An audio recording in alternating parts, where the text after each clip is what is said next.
Welcome to Shortys SuperCoach for the final press conference of the season. Of course, the grand final edition. Belated nonetheless, but it is here. I'll start off with my team, who didn't have a great deal of grand final experience this year, but nonetheless produced a reasonable final score. As you can see there, 2,565, putting me in the top 3,000 for the week and top 1%. And look, finished me on a high, which was nice. I moved up about 3,000 spots, but still it couldn't crack me to anywhere where I'd like to be. I said for much of the season I would have liked to finish in the top 10,000, and it's just very difficult once you fall outside that bracket and you get past sort of rounds 14 and 15. It's very hard to break it in because you almost have to have flawless SuperCoach from there on out to really threaten, because I pretty much did most of what I would have liked in those latter stages, and most of what I would have liked for the year. I traded my side to a pretty good team. If you've been viewing for the whole year, of course, I started off very poorly and backed my trading in, and I know I can trade well, and I guess the key is, I pump my tyres up for how I can trade, but I think I've obviously not been picking the best starting squad, so that's something that I'll look to attend to in 2017. Historically, it's not something that haunts me, but it's just something that I've been unable to crack, is that real perfect starting team where you're entrenched in that top 2 to 3, 4,000 for the first 8 or 9 rounds, and really there and abouts. I've sort of always been anywhere from 10 to 25,000, and then this year was worse, and then you sort of work your way into wherever it might be, with my top finish around the 2,000 mark. But obviously couldn't quite come up that far this time, finishing around the 18,000 mark. Even just some reasonable trades in there with, those tricky trades where you're only going to have a player for a week or two. I brought in Rewalt and he scores 187. That's exactly what you want from a guy that you trade in for 2 weeks. Looking at my side as a whole, that back line was pretty reasonable in the end. I loopholed McVeigh with his 115 there. It's a backline that ran deep but didn't have the top end talent. Sort of Simpson and Shaw, probably the only real genuine superstars in that backline. Probably learned a few lessons there. My backline really let me down. You look at those averages: 84, 91, 96 from Laird, and Laird only came in late, and Rich on the bench there, 85, McVeigh 88. They're just not what you want. You really got to be going over 95, because there are quite a few defenders out there capable of doing that now. So I think learned a few lessons, I suppose. I went for your more consistent scorers, but didn't have enough ceiling, so something to bank on for next year. The midfield was nearly flawless, really. Hanbury 93 was the lowest. Dalhouse and Shield, your low 100s, but then Pendlebury and Prittis and Selwood had very good games, and in particular Robbie Gray, 147, of course, another example of the loophole there. And Dangerfield, again, double loophole with Glass there, bringing in Gray and doubling the 155 for Dangerfield. Now, Gawn was the exception. He only scored 63, but a lot of the competition would have had him. Goldstein at 99. Didn't set the world on fire in his second half of the season, but I think with that average of 108, he'll probably be among the top picked ruckman for next year, I'd say. He's durable.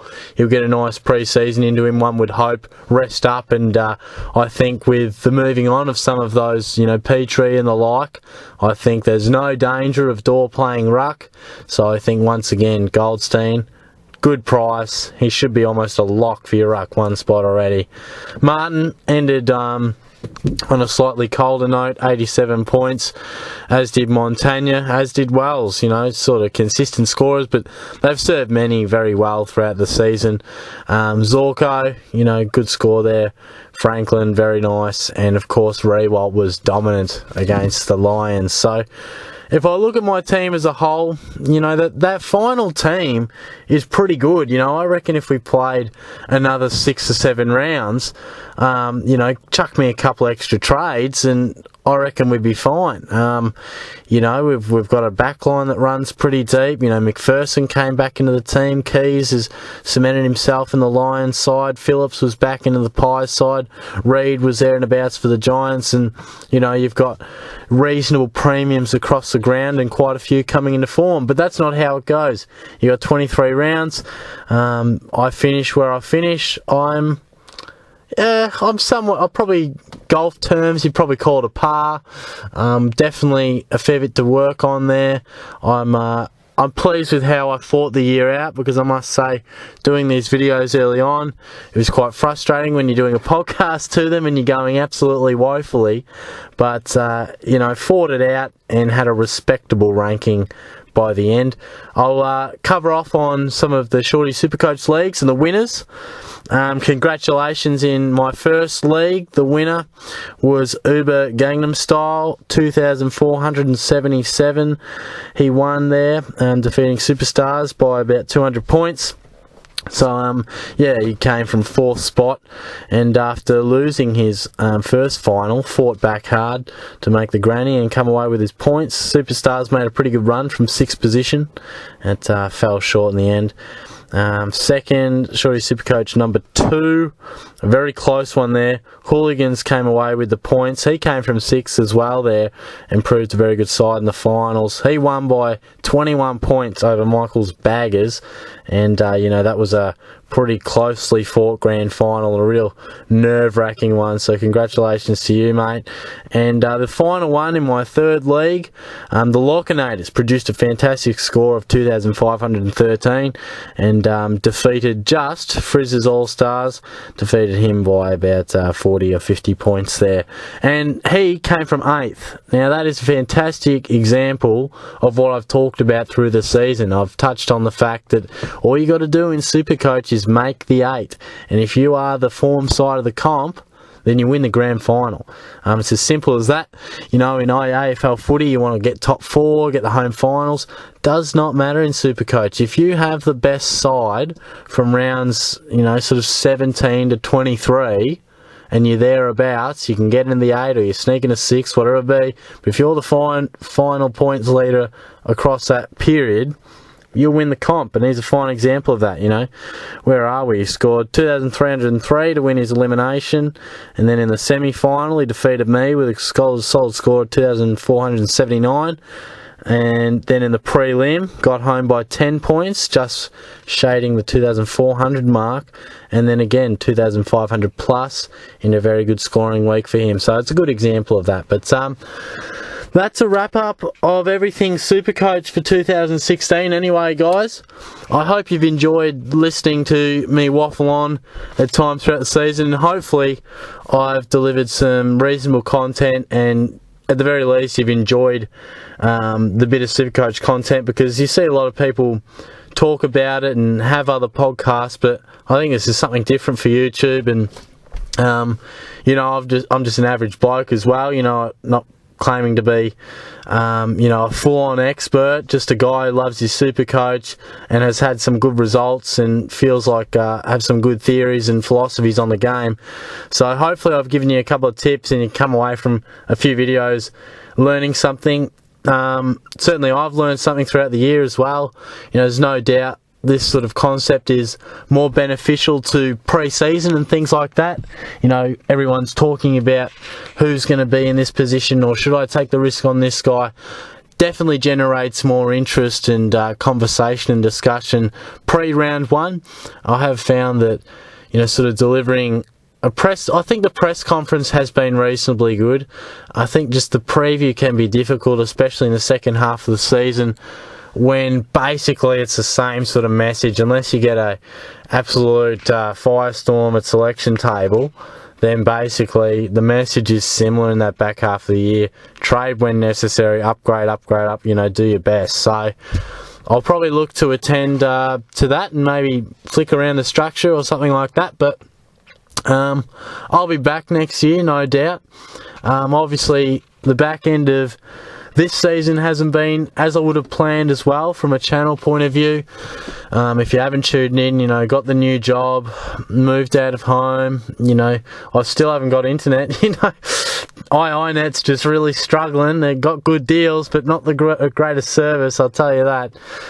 So it's led to inconsistency that was resembled my backline in SuperCoach for most of the year. But I think next year I'll definitely be back, and I hope to do it justice once again. There was some real success with the views and input and discussion I felt through pre-season in particular, and really that's what it's about. You know, once you're in the season, most people are going to do what they do, and you know, positionals and trades and things are very specific to your team at that very moment, so it's hard to really relate a video where pre-season we've all got a blank canvas, unlimited moving around of players, so it's very good to always have a video that can relate to anyone. So if you got any ideas of what could possibly be good for an in-season video, I think I'll stick with the press conference because it creates discussion, and it's good to, you guys can see my team week in, week out, and just general discussing of the weekend's events.